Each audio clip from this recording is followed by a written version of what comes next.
बर' हारिया माब्लाबाबो बड'लेण्ड मोना। बर' हारिया बड'लेण्ड मोननोब्ला बर' हारिनो बर' हारिनि जारिमिन थानांगोन,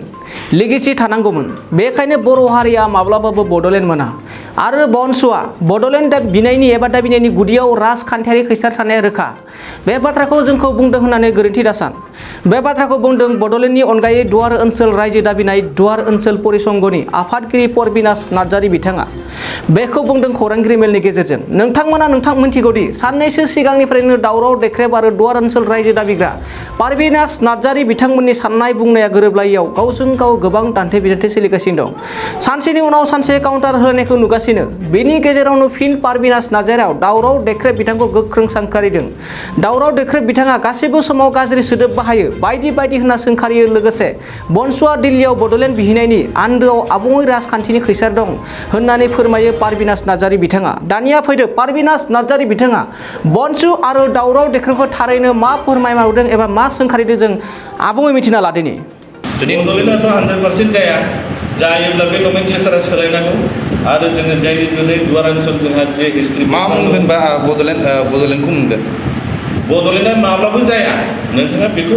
सोंबाय थादों। आं होनदों बड'लेण्डआ जिबनावबो जाया, मोनसे जाथि कमिटि बिसिसनि नामै जाया। खिन्थु नोंनि नमेनक्लेचारा सोलायनानै जुदि फ्लेक्सिबोल नामै जुदि खालामोब्ला अब्ला प्रत्येक जाथि भाषाजों जुदि नाजावखानाय जुदि जायोबा होमब्लासो नोंनि रायजोआ जागोन। बाथ्राया जाहैबाय बिनि प्रुफ मानो जाया बिदिबो कुइसन फैगोन ना। मानो जाया माने भारताव 2000नि बांसिन जनजाति। बिनि जुनैनो जोङो दिनैहाय बे मोनसे खेंफोरथिखौ बिथांनिसिम हरनो सानदों आरो लोगोसे गासै रायजो राजाफ्राबो जेन' सालिजारि खालामो। बाथ्राया जाहैबाय जे बाथ्राफोरखौ बिथाङा होनदों, जोङो रायजो राजाखौ ओरैनो दैदेननो नागिराखै। दिनैनि समसिम 40-50 बोसोर रायजोफ्रा आन्दायनानै गोदाव सोराव लामाजों दैदेनबोजानानै नंखाय लिडारफोरनि फाव फान्दायनायाव गोबां खहा जाबाय जाथिया। आरो जोङो बे रोखोम जोंनि रायजो राजाफोरखौ जोङो दैदेननो सानाखै। जोङो गोबां जिनिसफोरखौ सालिजारि खालामजोबनानैसो जोङो दा रेडि जानानैसो फोथाराव ओंखारदों जे जोङो रायजोखौ मारै मोनमारगोन, जे बे आसाम हादोरनिफ्राय जोङो बोरै आलादा जानो हायो बेफोरखौ लानानै जोङो ओंखारदों। आरो रायजोफ्रा जों होननायानो जाजोबो बेबो नङा, बयखौबो सालिजारि खालामना नायनो जोङो थोनो। जेन' दानि जुगाव बयबो लेखा रोंबाय, गोरों गोरासै, गावनि बिबेक बिबेचनाजों बयबो सिन्था खालामनो हायो। बाथ्राया जाहैबाय बिथाङा कয়েকটা जोंनि सायाव एलिगेसन लाबोदों जे बिथांनि मथेब्ला जे जोंनि जे सिनायथिया गोमागोन बा बड'लेण्ड सोदोबा BC-BTCआव हाबखाबाय, जोंहा रायजो मोननाया खाथां, बा खायसेबा होनो जे गामि दानख'खांब्लानो बिटिआरनि रायजोआ जानोसै,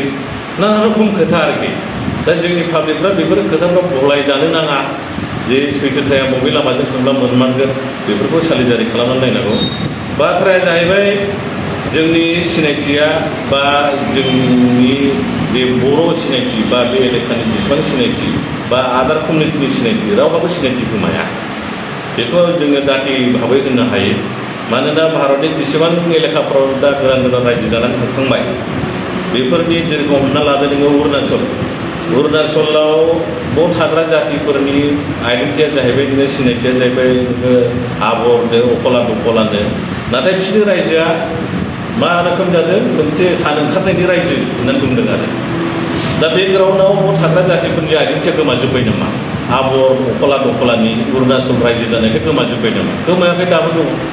बा नोङो हमनानै लादो आसामनि सिङावनो BTC-BTR बर'फोरनि आइडेन्टिटिया गोमाजोब्बाय नामा? निस्सय गोमायाखै। ओरै फारसे थांदो नोंथांमोना झारखण्ड, सावथालफोरनि रायजो होनना बुंजायो। दा बेफोरबादि आरोखि दिनै झारखण्ड जादों बले सावथालफोरनि आइडेन्टिटिया गोमाजोब्बाय नामा? हेक बांखाना गैला नामा? दंजोबो। बा दिल्ली जाबाय बलेथे मा बहाय थाग्रा नोङो मुस्लिमफोरनि आइडेन्टिटि बा सिख पान्जाबिफोरनि राजपुतफोरनि आइडेन्टिटिया गोमाजोब्बाय नामा? गोमाया। आरो जों मोनसे खोथाखौ क्लियार होननो सानबावदों जे दुवार ओनसोल जे जों नामाकरणजों रायजोखौ बिनो थांगासिनो दङ, बे दुवार ओनसोल रायजोआ जानो थांगासिनोबो दङ। जायोब्लाबो जोंनि BTC-BTRआ मालाबाबो खहा जाया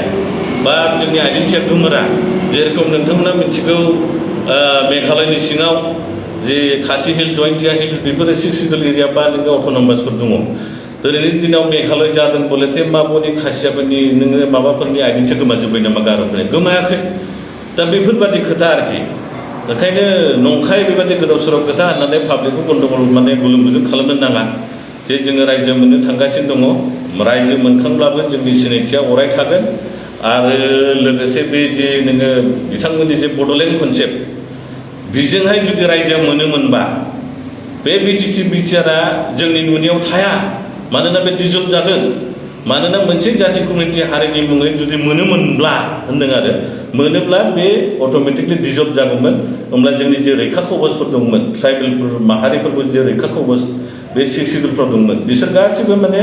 धुलिसात जाजोबगोन डिजल्भ जागोन बेयो माने रद जाजोबगोन गासिबो दा जोंनि दुवार ओनसोल कनसेप्टआ जाहैबाय रायजो मोनोब्लाबो जेरखम मेघालयनि आन्दारावहाय नोङो 6 शिड्युलफोर दं नोङो मिज'रामनि आन्दाराव 6 शिड्युलफोर दङ लुसाइ मार नोङो लाइ बेफोरो एजिटिस थागोन होमब्ला जोंहा डाबल एडमिनिस्ट्रेटिभ मोननो थांगासिनो दं मोननै प्रसासन मोनसेया जाहैबाय बिटिसि बिटिआरनि मोनसेया जाहैबाय नोङो दुवार ओनसोल एलेकानि बा दुवार ओनसोल प्रदेशनि डाबल एडमिनिस्ट्रेटिभ जोंहा बेनिफिट दङ डाबल सोर नोंसोरो प्रमद बर' सालायो ना हाग्रामा सालायो सालायबाय था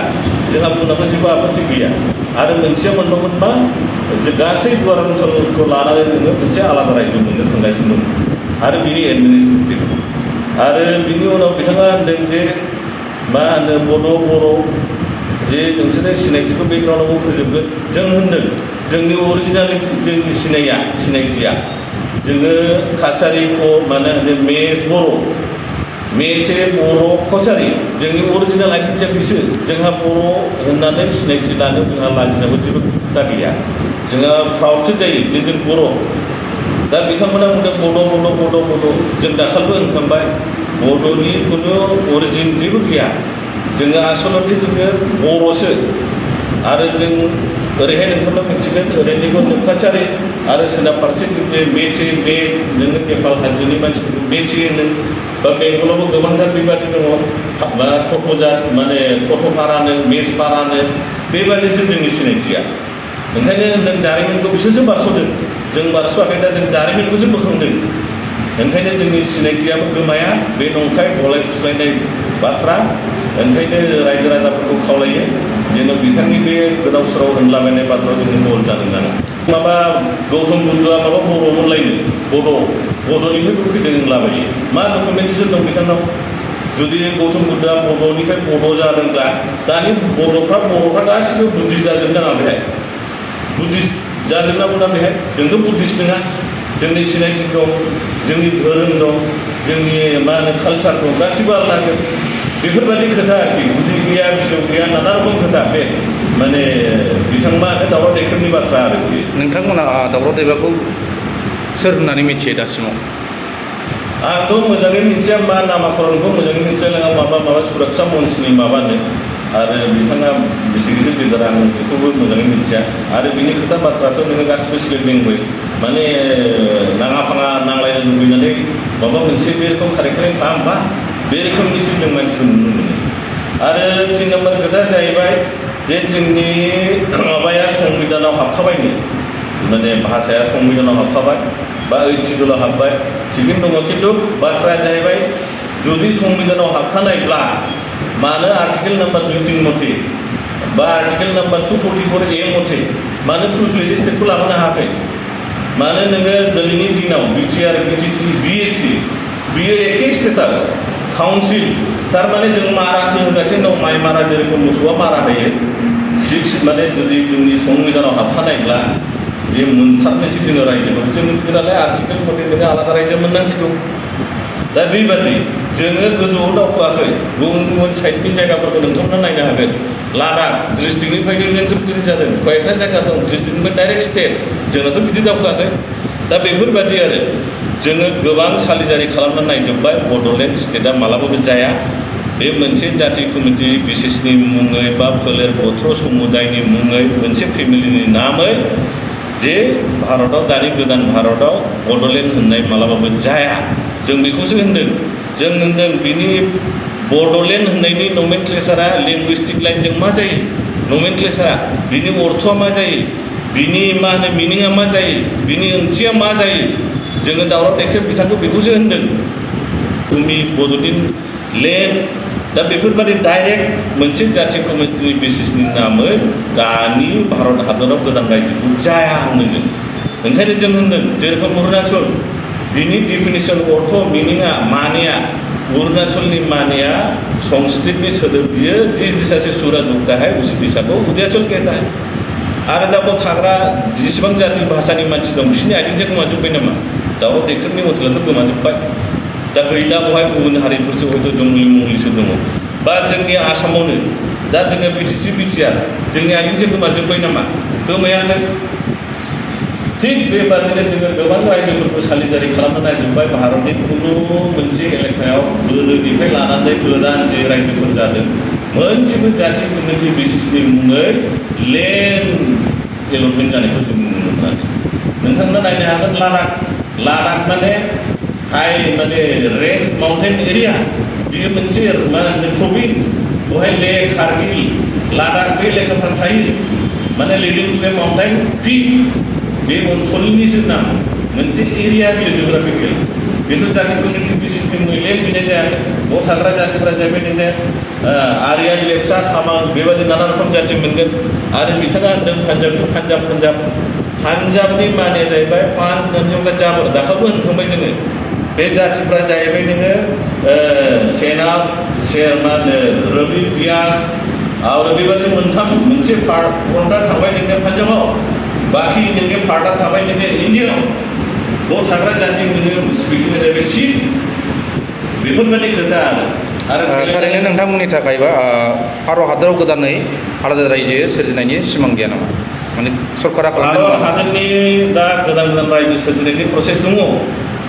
दा डिफारेन्सआ जाहैबाय मोनसे जाति कमिउनिटिनि मुङै रायजोखौसो जोङो होनदों दानि भारत हादराव मोनसे लेन्ड होननायखौ एलटमेन्ट होआ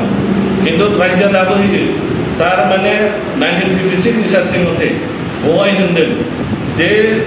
मेन बाथ्राया जाहैबाय नेशनेल सिकिउरिटि इन्टिग्रिटिखौ ध्यानाव दोननानै गोदान रायजोफोरखौ दालांनो हागोन होननाय बाथ्रा दङ थारमाने फ्लेक्सिबल नामाकरन जे नमेनक्लेचार जे जोङो मोनसे रायजोनि नामखौ प्रजेक्ट खालामबाय बिनि मिनिङा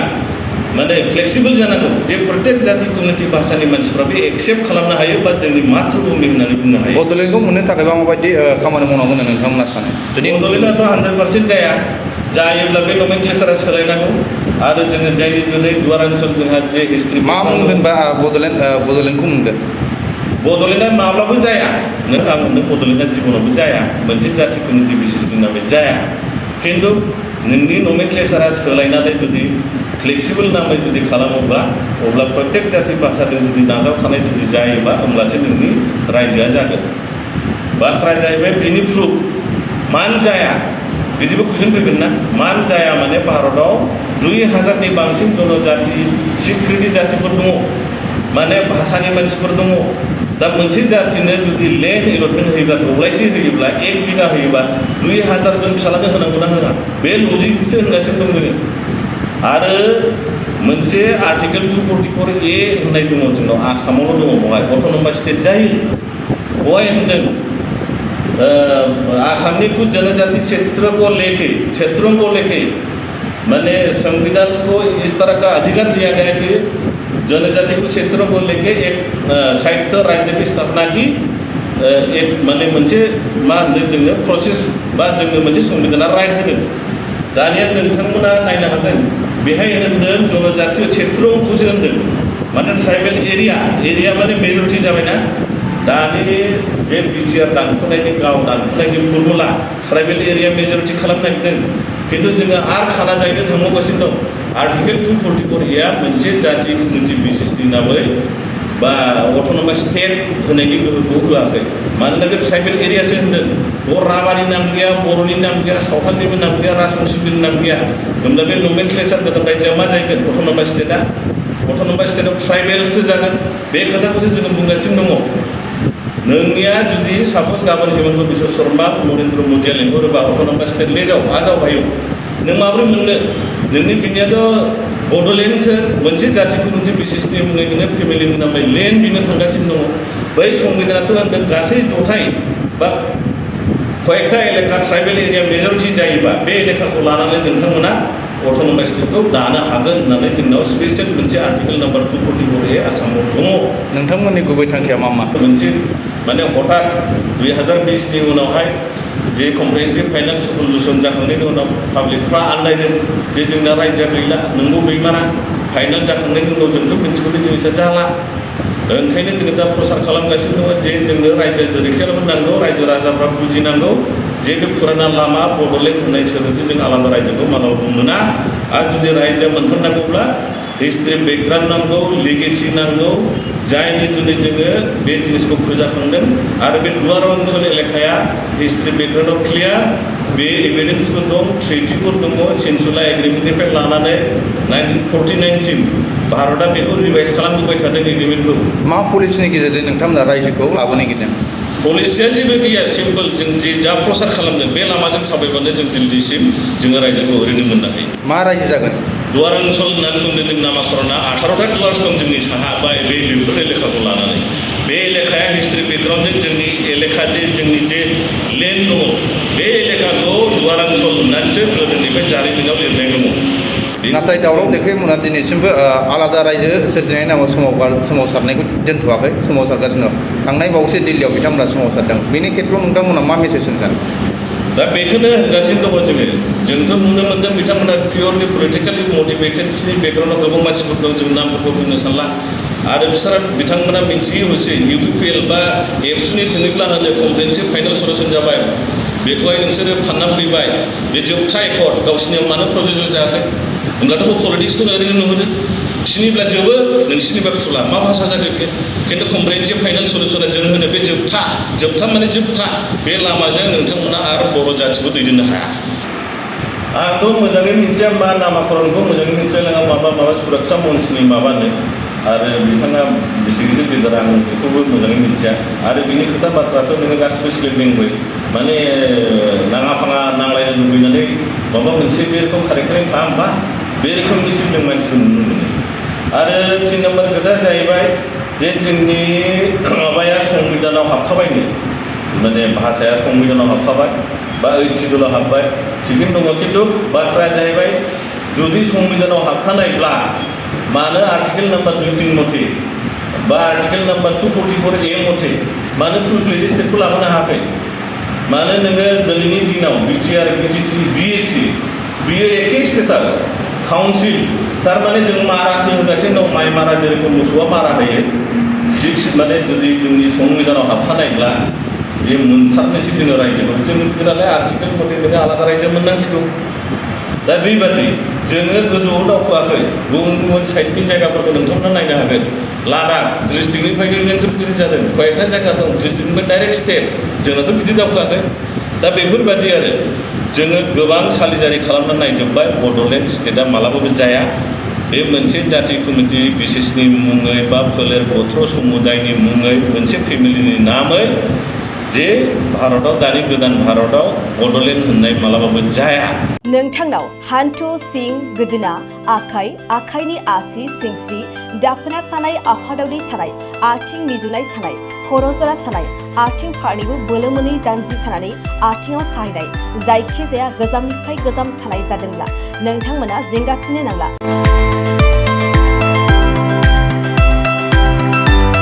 नोंथांमोननि थाखाय खम बेसेनावनो लाबोदों फिल नेचार जइन्ट पेन वेल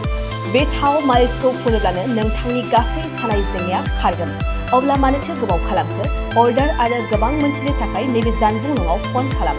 9974030738